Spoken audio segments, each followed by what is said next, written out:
Do we have Dr. Kasper online? Okay, great. So our next speaker is Dr. Jeremy Kasper, and he's presently the interim director of ASAP, Alaska's Center for Power and Energy.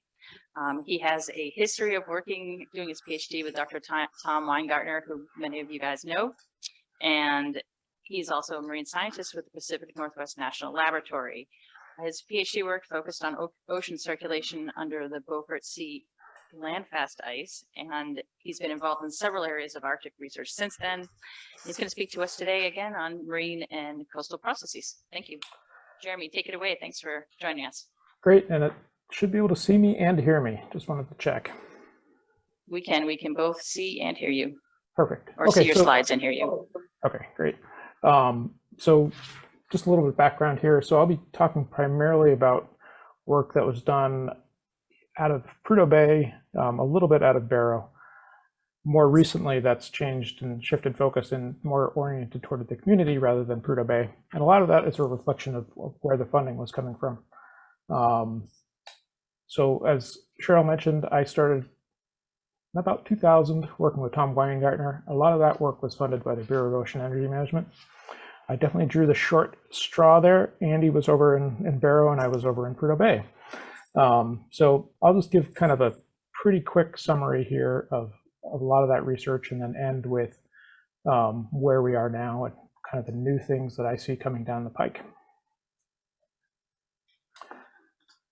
Okay, there we go. So here we are, about 2004. This is just a snapshot of, sorry, I'm moving some stuff around on my screen to make sure I can see, but this is a snapshot of kind of our general picture of Beaufort Sea oceanography around about 2004. There was a lot of work done as part of the Outer Continental Shelf Environmental Assessment Program. That's reflected here. There was a lot of Canute-Agard work looking at kind of the general circulation in the Beaufort Sea. And notice a lot of it was focused offshore. So talking about the shelf break here, 100 meters of water or so. Not a whole lot of information on the inner shelf or on the shallower parts of the shelf. 2012, our knowledge increased quite a bit. So there's a number of programs in there in between. There was a shelf basin interaction program that was, it was in and out of Barrow a little bit. And there was also some work done out of the Office of Naval Research, National Oceanographic Partnership Program. And then the shallow ones, those were Tom Weingartner's observations funded by the Bureau of Ocean Energy Management. So the picture is becoming clear. You know, general circulation is you got a kind of eastward moving jet along the shelf break there. On the shelf, it's quite a bit more variable. So the water is basically moving back and forth. And these are year-long averages, I should say. So the shelf break jet's pretty strongly reflected in these. On the shelf, it's really wind driven. So basically whichever way the winds are kind of averaging. And then kind of shallower than this red dotted line here.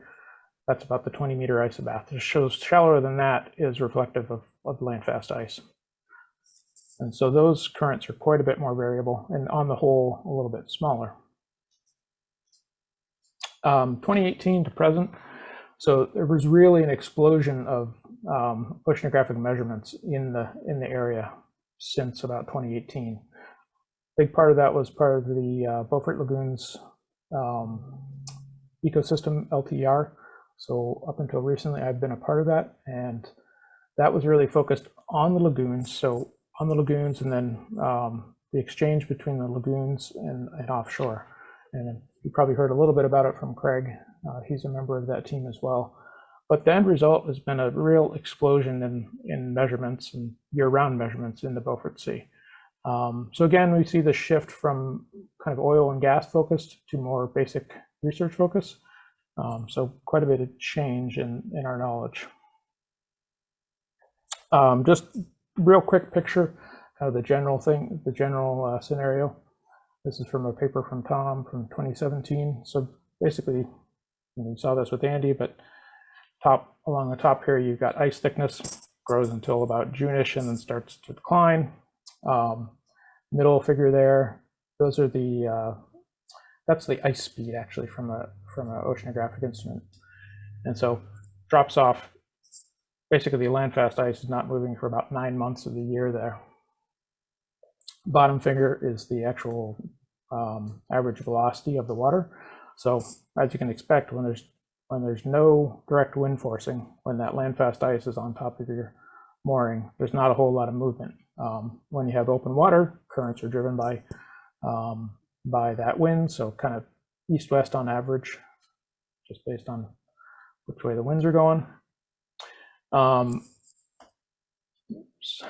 So as this ice season is shortened, you saw Andy showed a lot of that.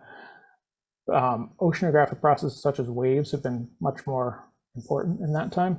And so this is from a paper that was just published this year by USGS, and then there was a collaborator on there. But top figure there just shows the ice concentration. I think everybody knows the picture there, kind of decreasing ice concentration with time. And then the bottom one is the one I want you to look at. It's basically this increase in the significant wave height. So the waves are just there's more open water, less sea ice, more chance for the waves to build up. And you've certainly seen that in the Chukchi, starting to see that more and more in the Beaufort Sea as well. And then figure over there on the right, that's from a paper that Ben Jones published in 2018. That's kind of just showing that as just the end result of the processes. More and more coastal erosion. The other thing that I think is relevant there is also the water, the color of the water. So all that stuff is ending up in the ocean, and so it's relevant to the Beaufort Lagoons project. But kind of more basically, it's a lot of that soil is all carbon. So where that carbon ends up is important to the carbon cycle and climate change.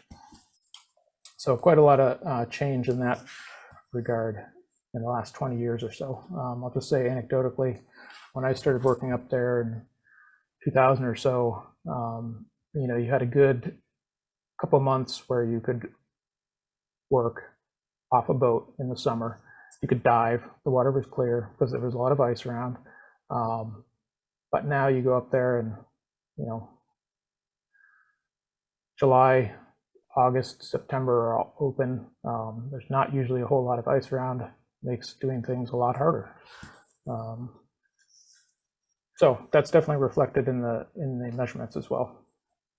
So where I see this going and what I'm kind of excited about, it's related to that shift in the funding, actually. I think we'll see a lot more research focused around the community needs. And just to illustrate that, this is a picture from this past spring. I think it was April. That's Leandra D'Souza, who's with the North Slope Bureau Department of Wildlife Management, and then Eloise Brown, who's works for me here at UAF. We were up there as part of the BLE LTER doing sampling through the ice, and Leandra has a site just north of where some of the LTER sites are. And so she's got a project motivated by her interest and the borough's interest in what's going in and out of those lagoons in terms of zooplankton. So it's relevant to subsistence harvests. I think that type of work will probably become more and more important, and it's frankly just a little bit more interesting too as well. The other thing that I think will happen is, as Andy mentioned, a lot of the instruments are becoming cheaper and more sophisticated at the same time. So just in this lower left here, that's a wave buoy. That's a $4,000 piece of equipment. Compare that to a $50,000 wave buoy that would be more typical, 10 years ago. So that's becoming closer. I don't want to say it is citizen science, but it's becoming much closer to being reality for citizen science. And AUS, the Alaska Ocean Observing System, actually is working with, I think, the University of Washington to get these wave buoys into the hands of the AEWC communities. And that just started, I think, September 1st, I think, officially a start date, but they've made some preliminary efforts to carry out that work. So definitely becoming more of a reality that we'll get these types of measurements into the hands of community members rather than sending a big expensive scientific party up to Utqiagvik every time we need to make a measurement. The other thing that's kind of on the horizon is, drones are ubiquitous, but they definitely are a game changer in terms of citizen science and community collaborations. Again, it's anytime we can not have to go to the field, it's less expensive. The downside of that is, there's probably less interaction with the communities. So that is a bummer. And I guess I should just add, my intent was to be there this week, but when I woke up on Monday, I had a scratchy throat, so I decided not to be there. I think it's probably the right decision. It's progressed to a cough now, but so that's my excuse for not coming. But the other thing that I think will be pretty interesting in the next few years is starting to look at another technological change in our ability to make accurate bathymetry measurements. So we've got a little bit of funding from the U.S. Army Corps to do coastal bathymetry measurements in the Arctic. This is a map we made from last year up on the upper right there. So that's Plover Point, just north of the community. We were testing out what's called a hydroball. That's down in the lower right there. And so we were out there with our expensive multi-beam echo sounder at the same time that we're pulling this relatively inexpensive system behind us on the Ukvik.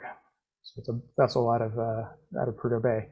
So the point there was to basically test out a system that you can send to a community and have locals deploy and still get highly accurate bathymetry. So that's just an example up there in the upper right of the bathymetry there. That was of interest, that pass there is of interest to the LTER, but it's also where a lot of the barge traffic for Utqiagvik goes through there as well. And so these are really the kind of the directions that I'm excited about.